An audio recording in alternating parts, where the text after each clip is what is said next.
அண்மை செய்தியை பார்க்கிறோம். மதுரையில் ஜல்லிக்கட்டு போட்டியில் மாடு முட்டி இளைஞர் உயிரிழந்திருக்கிறார். அவருடைய உறவினர்கள் மருத்துவமனை முன்பாக போராட்டத்தில் ஈடுபட்டிருக்கிறார்கள். மாடு முட்டி இறந்த இளைஞர் மகேஷ் பாண்டியன் உறவினர்கள் சாலை மறியலில் ஈடுபட்டிருக்கிறார்கள்.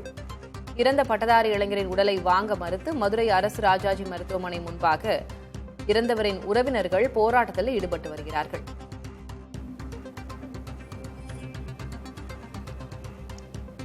இறந்த இளைஞரின் உடலை வாங்க மறுத்தும் உரிய நிவாரணம் வழங்க கோரியும் இளைஞரின் உறவினர்கள் சாலை மறியல் போராட்டத்தில் ஈடுபட்டிருக்கிறார்கள். மதுரை அரசு ராஜாஜி மருத்துவமனை முன்பாக அவர்கள் போராட்டத்தில் ஈடுபட்டு வருகிறார்கள். அண்மை செய்தியாக பார்க்கிறோம். மதுரையில் நடைபெற்ற ஜல்லிக்கட்டு போட்டியில் மாடு முட்டி மகேஷ் பாண்டி என்ற இளைஞர் உயிரிழந்திருக்கிறார். உயிரிழந்த இளைஞரின் உறவினர்கள் மதுரை அரசு ராஜாஜி மருத்துவமனை முன்பாக இறந்த இளைஞரின் உடலை வாங்க மறுத்தும் உரிய நிவாரணம் வழங்கப்பட வேண்டும் என்று கோரியும் போராட்டத்திலும் சாலை மறியலிலும் ஈடுபட்டு வருகிறார்கள். கூடுதல் விவரங்களை வழங்குவதற்காக செய்தியாளர் பிரசன்னா இணைகிறார். பிரசன்னா, முன்பாக என்ன நடந்தது? இளைஞர் உயிரிழந்திருக்கிறார். அவருடைய உறவினர்கள் தற்போது வைக்கும் கோரிக்கை என்ன? ஏன் உடலை வாங்க மறுத்து போராட்டத்தில் ஈடுபடுறாங்க?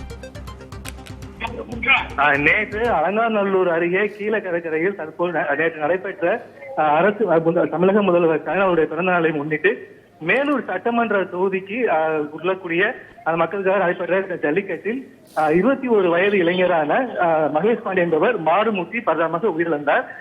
இந்நிலையில் அவருடைய உடல் பிரேத பரிசோதனைக்காக அரசு மருத்துவமனையில் சேர்க்கப்பட்டிருந்தது. இன்று பிரேத பரிசோதனை நிறைவு பெற்ற நிலையில் அவருடைய சடலத்தை வாங்காமல் அவரது உறவினர்கள் தற்பொழுது மதுரை ராஜாஜி மருத்துவமனை வாசலில் தற்பொழுது சாலை மறியல் போராட்டத்தில் ஈடுபட்டு வருகிறார்கள். காவல்துறையினர் குண்டத்துக்காக அந்த போராட்டத்தில் ஈடுபட்டு வரக்கூடிய அவருடைய உறவினர்களை கைது செய்து கொண்டிருக்கிறார்கள். அந்த சம்பந்தப்பட்ட அந்த நபர் இறந்ததற்கு உண்டான உரிய இழப்பீடு கொடுக்க வேண்டும். குடும்பத்தில் ஒருவருக்கு அரசு வேலை வழங்க வேண்டும்.